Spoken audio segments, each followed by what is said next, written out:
want to talk to you older guys who may notice the signs of aging when you go by the bathroom mirror. Or maybe when your loved one says, boy, you've really let yourself go, haven't you? That's when you tell yourself, boy, I got to start eating right and I got to start exercising. You know it's going to be rough, but I guarantee you get onto a healthy diet and a vigorous exercise program, and by the end of 3 days, a week at the most, you'll realize that it's not worth it. But that's okay. See, your body is your home, and if your home suits you, why renovate?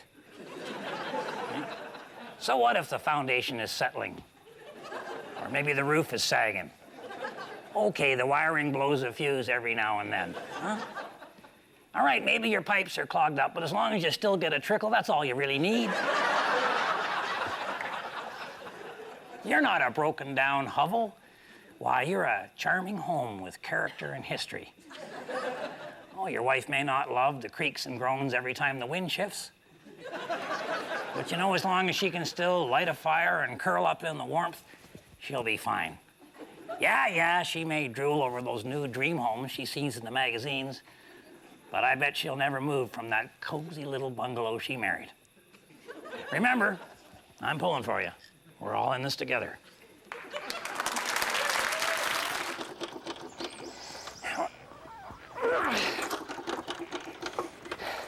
All right, now this may look like fun to some of you youngsters out there. As you get older, the idea of spending a Saturday trying to pull start an old lawnmower wears a little thin. Okay, the best solution, of course, is to get yourself one of those newfangled riding mowers there with the electric start and 8 gears on her and a big wide mower bed. But those babies will cost you over $1,000. How does that compare with picking up a previously enjoyed full-size automobile for obviously around $100? Okay, now this Pontiac may not be street legal, but hey, neither is the riding mower. And think about the features, hey? You got a roof over your head here, you got a radio, you got heat, you got air conditioning, and while you're cutting the lawn, you can even have some passengers, as long as they have a high boredom threshold. I'll tell you something, I'd rather spend a few bucks turning this baby into a riding mower than to take one right off the lot. All I have to add is some kind of rotating blade. Oh, yeah.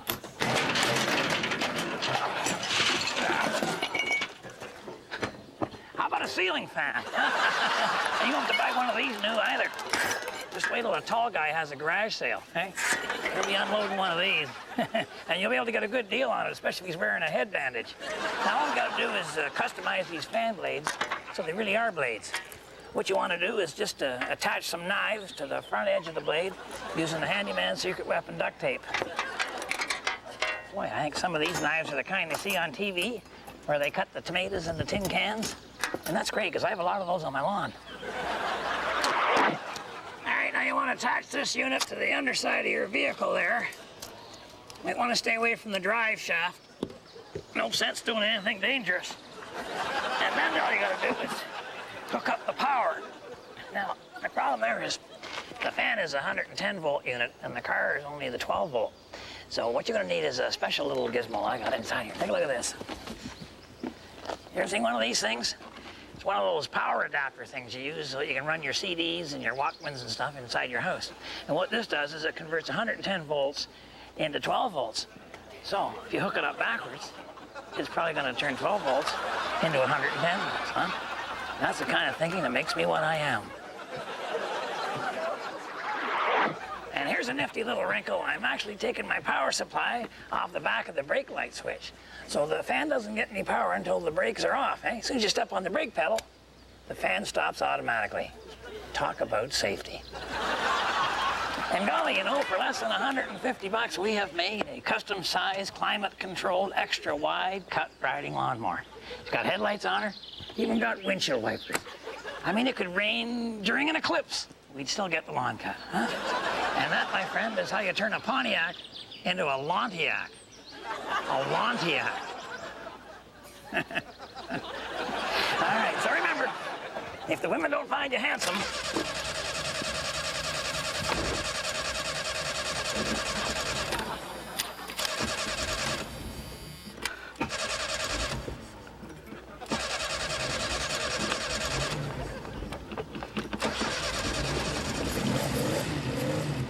It should at least find you handy.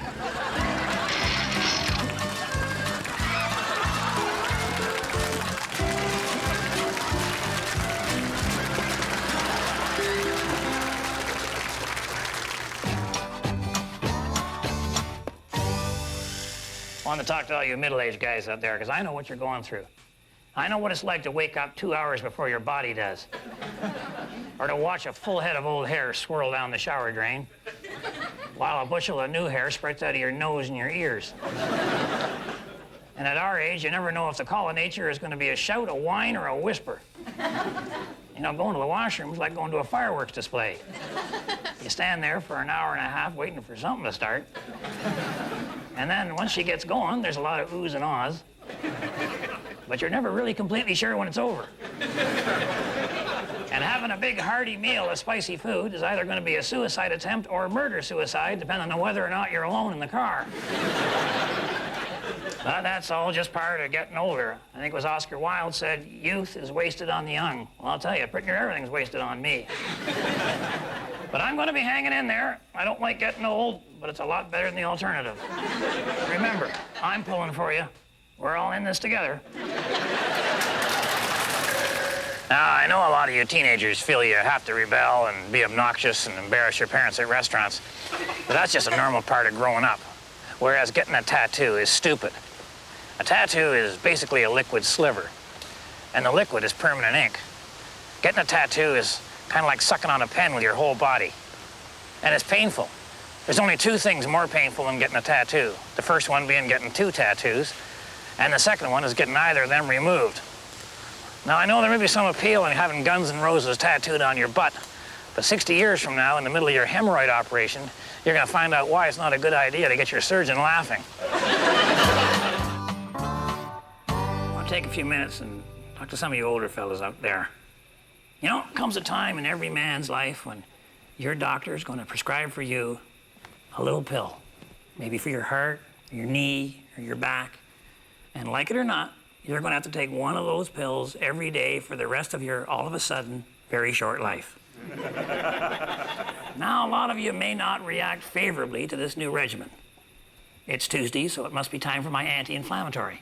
And I want you to look at the bright side, all right? The biggest problem in your life right now can be solved with a pill, right? Think back to all the problems you had when you were younger, right? Love, money, children, work, neighbors. Couldn't solve them with a pill, huh? See? You're not getting older, you're getting better medication. So enjoy, and don't forget your pills. Remember, I'm pulling for you. We're all in this together.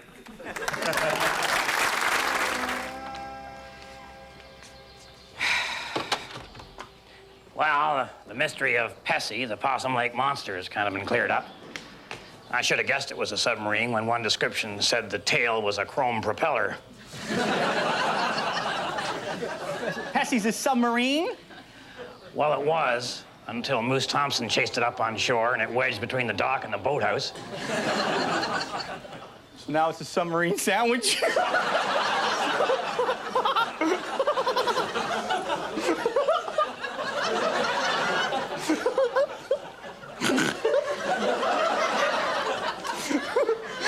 Because it was like when it's there, it's the squish, right? Because it's a sandwich. That's what you said is submarine, but I said sandwich submarine. Well, you just go right ahead. I'm not here. That's the future of our country you're looking at right there. So I would recommend play hard, die young is the best policy. Uncle Red, what was the submarine doing in Possum Lake anyway? Well, apparently it was some kind of a marine survey to find out why there's no fish in Possum Lake, which is crazy. That's just our tax dollars at work, isn't it, Harold? There's plenty of fish in Possum Lake. They're just down at the bottom, you know, under all them appliances and school buses and those. What's there, half a dozen power transformers down there? There's a few in there for sure. Oh, hey, that's the squeal of possum. We gotta go to the meeting now. Yeah, you go ahead, Harold. I'll write down. Well, that's about it for this show, but one thing I think we've proven is that something can be 65 million years old and still be an attraction. So if my wife is watching, your dinosaur will be coming home right after the meeting. And I sure hope I don't walk you to the Ice Age. You know, as guys get older, they tend to get crankier, and they find that nobody wants to spend time with them. This is not a coincidence. People would rather bite into an apple than an onion. Okay? So don't turn into a crabby old dink. And don't tell me all your friends are dead. They're probably just using that as an excuse. Now, people may believe they have no control over their moods, but chances are you made yourself miserable, so you have to make yourself happy. Yeah, I know, horrible stuff happened to you. A tornado flattened your house. Somebody left the fridge door open. Horrible stuff happens to everybody. Look at Harold. But you know, maybe it's not that horrible. Sure, you got more aches and pains, but those will prevent you from doing things that can really hurt you. Maybe you're an inch or two shorter than you used to be, but you've reduced your chances of being struck by lightning. No matter how bad things get, just stop and think, hey, my pants aren't on fire. And smile a lot.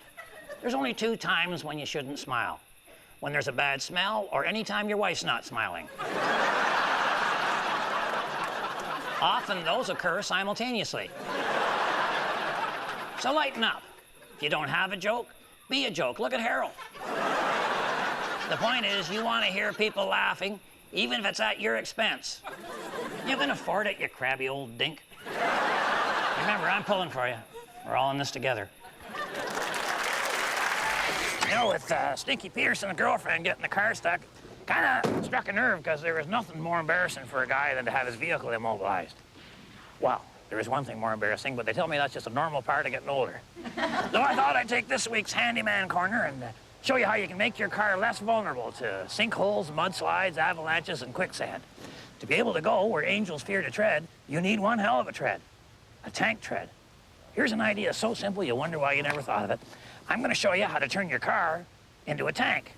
All right, first thing you're going to need is a roll of snow fence, some tin snips, a normal metal tin box, and an axe. Step 1, you want to cut the emergency brake cables on the left side of the vehicle. There we go. All right, now the emergency brake is only going to work the wheels on the right side of the car, so what we got to do now is disconnect the brake lines from the right side of the car, and then when you step on the brake pedal, it'll only work the wheels on the left side of the car. I don't understand this part, and it's a very bad sign. All right, now to do that, you're going to need a 7/16 wrench. No, that's a 1/2 inch. Yeah, there we go.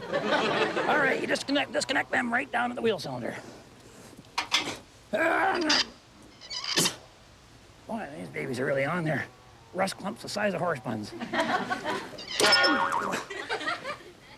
Okay. I don't know why I'm being so finicky here. I mean, the goal is just to disconnect the brake lines. Nobody says we have to unscrew them off there. All right. Now, you gotta have room for the tank tread to move freely around the car. So what you gotta do is you gotta cut off the front half of the front fender and the back half of the back fender. And you can do that with, well, just an ordinary hacksaw.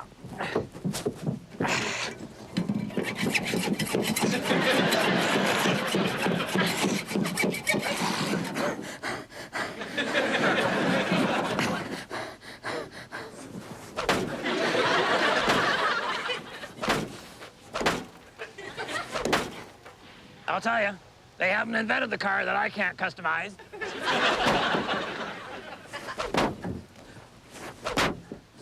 There we go. Now, you're ready for your tank tread. And for that, you're going to need a tank tread, which you can buy through an Army surplus magazine, or you could make one out of an escalator. But if you're not made of money, I suggest you just go with a snow fence. Now, the snow fence is twice as wide as you need, so you're going to need to cut her in half, which you can do with a normal household hacksaw. Or an axe.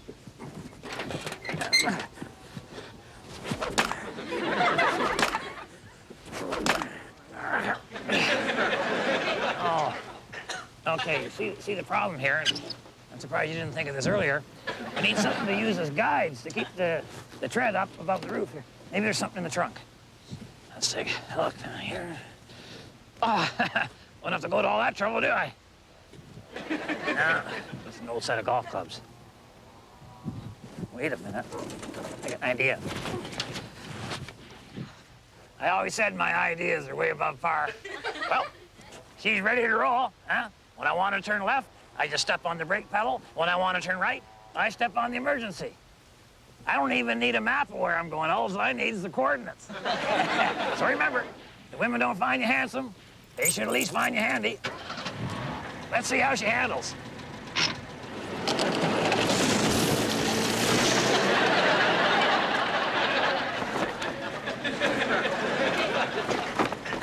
I want to take a minute to talk about the parent problem. Now, I don't mean the parenting problem when your kids come home with blue hair. I'm talking about the parent problem when your aging mom and dad come home with blue hair. You know, it's a fact of life that when senior citizens can't take care of themselves anymore, they often move in with their own middle-aged kids. That can be real tough on some of you late bloomers who just moved out of their house a couple of years ago. But either way, you and your parents have different lifestyles, so the watchword here is patience. You may not understand why anyone needs to be up for the day at 4 o'clock in the morning. But then you've never eaten supper at 3 in the afternoon just to save $1.50.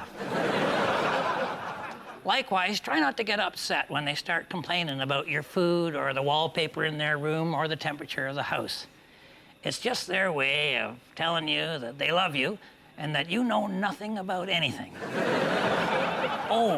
Yeah, and there may be some role reversal involved. Remember how annoyed you used to get when you were a kid and they'd tell you to turn down the TV? Well, you're going to understand how they felt when you start hearing Andy Rooney at 120 decibels. The main thing is, don't look at this as a crisis. Think of it as a learning opportunity. Here's a chance to show your own kids what's going to happen to them if they don't get smart and start saving for your retirement home in Florida right now. Remember, I'm pulling for you. We're all in this together. You know, my dad used to tell me that a man's home is his castle. He also told me to learn Esperanto and buy an amphibious car.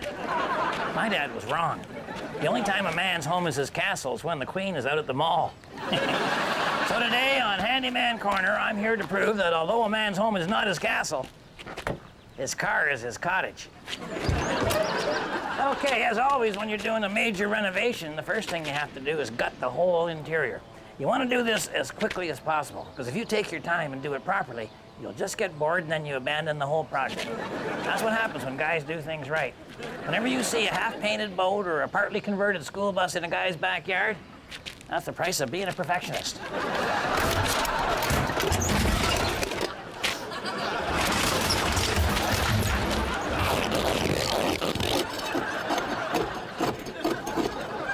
You want to keep the seats, though, eh? They make great couches for your castle. Maybe put them in the servants' quarters. Found a fair bit of food garbage under the seats and what have you. Spilled drinks, taco juice, that kind of thing. Oh, man. Look at all the coins. Can't really call it loose change. Okay, once you got the space all cleared out, you're ready for the most important piece of furniture. It's an old barber's chair. I mean, it's perfect. It swivels, it reclines, the footrest comes up, and let's face it, at our age, we're not using it as a barber chair nearly as often as we used to.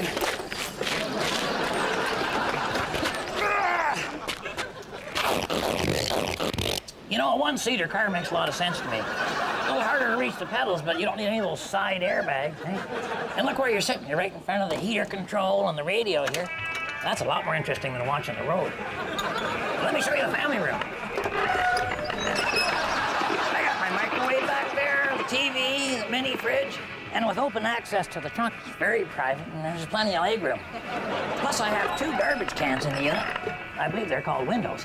Oh yeah, we're a little shy on headroom back there, but all I do is use this boat hook and get myself microwave popcorn or the safety beverage that goes with it.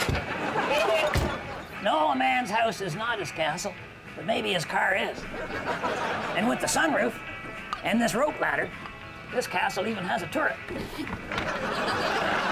this a great setup? I can stand up here on my turret and survey my entire kingdom. I call it a turret, but some people call it a widow's walk. I have no idea why. Oh, forgot my coffee. No problem. But remember, if the women don't find you handsome, they should at least find you handy.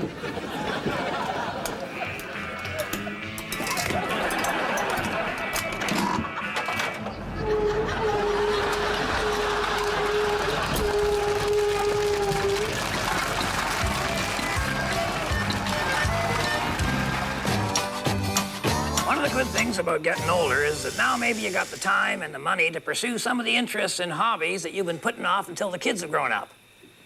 So you go out and get yourself a dirt bike or a jet ski or one of them flaming hang gliders. And then the kids start showing up at the front door, huh? All of a sudden.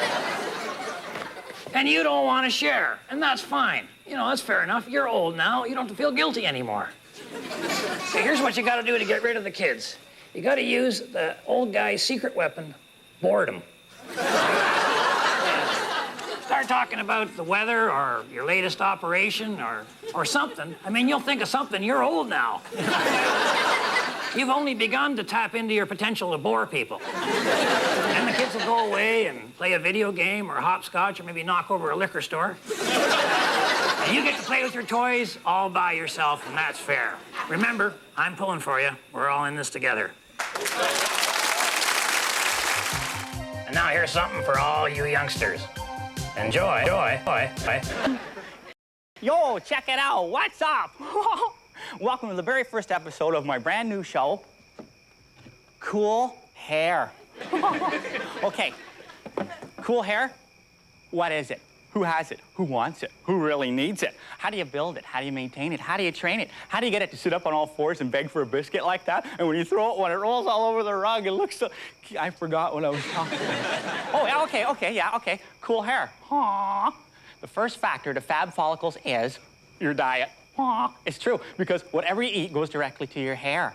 Like when you're eating those long spaghettis, you know, and you suck on those up and like that, right? And then it comes and it just like snaps you in the head, right? And it wraps around your nose and stuff. Or you know what? Also, a bad diet can lead to like a receding hairline. Then you get like my Uncle Red and you get one of those great big bald spots. It looks like a bird dropped a hi, Uncle Red. Uncle Red. Harold, you seen my combs? Is Bill washing his dog again? No. Harold, what have you done here? You glued all my combs on here. No, I didn't. They stuck. That's the graphic to my new show. That's the opening of my new show, and without those combs, I cannot do my new show. Oh, well, that's great then. And now it's that time of the show where we expose the three little words men find so hard to say, I don't know. And here in Expert Section today, of course, is my Uncle Red and Mr. Hap Shaughnessy.